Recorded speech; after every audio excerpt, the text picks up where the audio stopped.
Hey guys, what's up? Welcome back to the channel and welcome back to a new video. So we're actually going to be doing an old-fashioned oil change on the truck today. So what I got to do is take the Telluride out, bring the truck in here, but we are going to do a normal oil change. I do it every 35,000 miles and I use the recommended Motorcraft 5W30 synthetic blend with their FL500S oil filter. So this is what the truck calls for. It's a 3.5 Ecoboost. I did this 3,500 miles ago in the summertime. It's a little bit colder today because the last time I did this, I remember I was sweating bullets. But let's go ahead, let's swap some cars around and get the truck in here and get started on the oil change.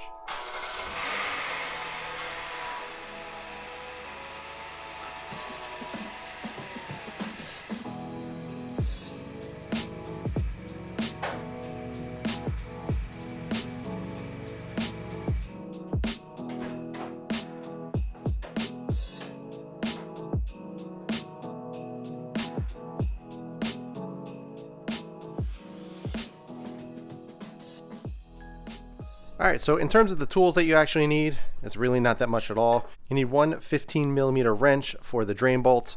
You need an 8mm socket to get the little under tray off. You can use just a ratchet, but I just use the drill. And you also need a drain pan of some sort. So that is it, really simple. No extra crazy tools or anything like that. But what I'm going to do first is go under, take out the little under tray, and then we're going to come up here, remove the oil cap as well as loosen the dipstick. So it allows better airflow. So let's go ahead and get the under tray off first, and then we can move up here and get started on draining the oil.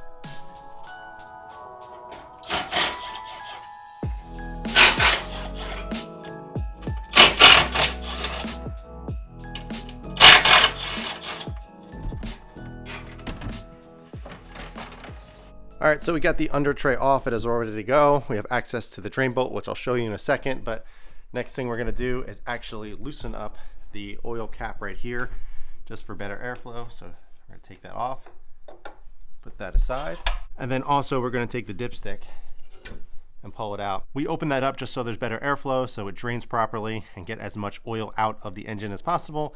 And then don't forget to put that back in. I'll make sure I'll show you guys and remind you once we're done. But so now let's get under the truck. Let's get everything set up with the oil pan, the 15mm wrench, and start draining the oil. Alright, so we got the drain pan under there with some cardboard there just in case, because this truck likes to shoot the oil out to the passenger side when you remove the drain bolt. So I'm going to take you guys along so you guys can see exactly what I'm talking about, but we're going to go onto the passenger side. And if you look right by the front sway bar, which is right here, you can see that bolt right there. And that is what we're going to use the 15mm nut on. So goes on there, and then what I'm going to do is put pressure on the plug, and then once I'm ready for it to release, I'm going to let it go. I'm going to hold the drain pan kind of out towards the tire because it, like I said, it likes to shoot out this way, and hopefully we don't make a mess. But I definitely recommend putting down some cardboard or something to make sure your floor stays nice and clean. But we did a pretty good job last time, so let's go ahead, let's loosen that up, and let's start draining the oil.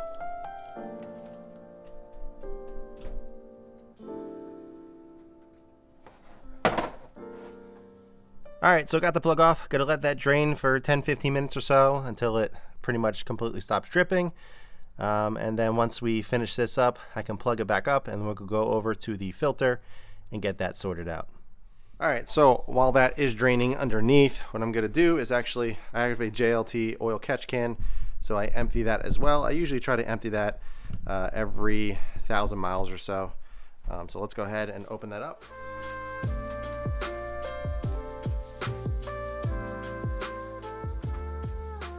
Alright, so we got the catch can off. This is about how much, kind of hard to see, but that's about how much it is filled, so a little under half. But that is how much blow-by gets into the catch can that would otherwise be going straight back into the motor, which is pretty awesome to have one of this. This thing was only like, I think it was like 120 or something like that, and it can potentially save your 3.5 Ecoboost. I have an AOS, an air oil separator on the STI, so if you have a turbo car, definitely recommend at least an oil catch can just to avoid something bad from happening, and this was super easy to install. Alright, so we got the catch can all cleaned out, so all we're going to do is just screw it right back onto there, and we'll be set there.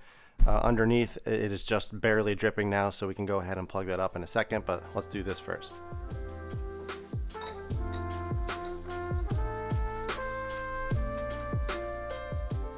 All right, so as you can tell, barely dripping. So what I'm gonna do is just wipe up the excess, throw the 15mm bolt back in, and you don't need to torque it down. You just need to do it snug with your wrench, and you'll be good to go. And then once we get this set, we can move on to the filter, and then finally fill up with fresh oils. So let me go ahead and plug this up, and we'll go over to the filter.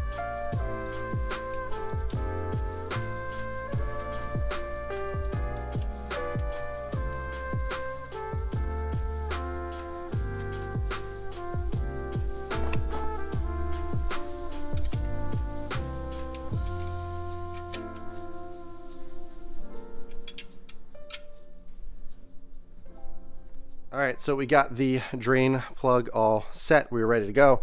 So now we're just going to go do the filter. So it goes directly under the driver's side, and look up, and you can see that white little circle right there. That is the filter. Kind of hard to get to, but you just got to reach up there and twist it counterclockwise to loosen it. Let me go ahead and remove that. I have the oil drain pan under here. So when it comes down the little trays, there's one there and there's one behind there as well. And it'll just drain right into the bucket. So let me go ahead, loosen that, and get that off.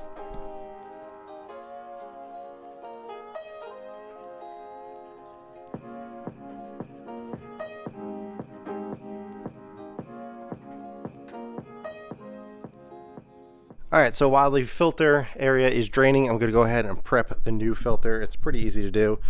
Now, you don't have to do this, but I just like to pre-oil my filters. I've always done it, and it seemed to have worked for me. So it's basically just filling the filter with a little bit of oil, nothing crazy, and get some fresh oil around the seal as well for a good seal. So I'm going to open the smaller bottle. All I'm going to do is just add a little bit in the center.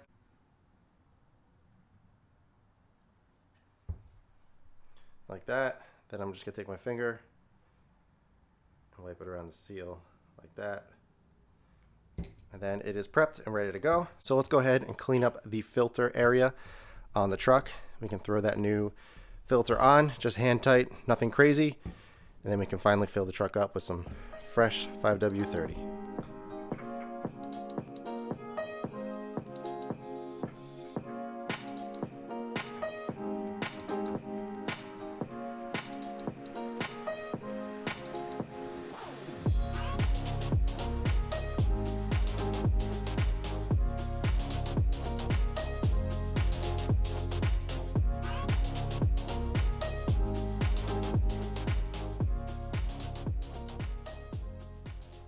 All right, filter in, plug is all finished and plugged up, and here's the oil. Hard to see, but what I like to do after I fill up the truck is fill the jugs over here back up, just to make sure that there is 6 quarts in the motor and make sure it's not burning on the oil. Now granted, there's probably barely of 1/8 of oil that I have emptied out of the catch can over there over the last 3,500 miles. So it might be a little bit difference, but it should be around or mostly 6 quarts. But let's go ahead, let's fill the truck up, and then we can go ahead and fill the bottles up and see how much oil is left. Hopefully it's 6 quarts. It usually is, but you never know. Here is your reminder. Put your dipstick back in, and you're good to go. So I just need to get a funnel, and we can start filling.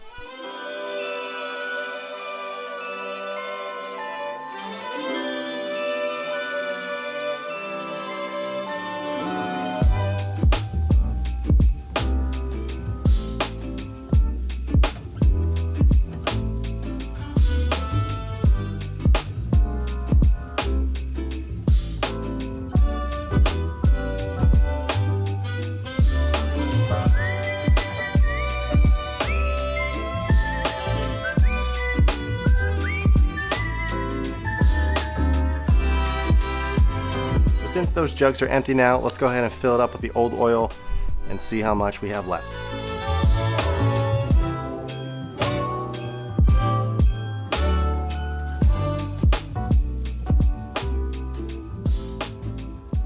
Alright, so I got the jugs filled up, so it looks like we are good. You can kind of see it. I probably overfilled this one a little bit, but it's a little less than 5 quarts, so I probably overfilled that one. But either way, we are good. So what we're going to do is obviously start the truck up, let it warm up a little bit, check the dipstick, make sure everything's good, and we can go in the truck and reset the actual odometer for the oil life change. Let's start it up, let's let it run a little bit, and make sure everything's good.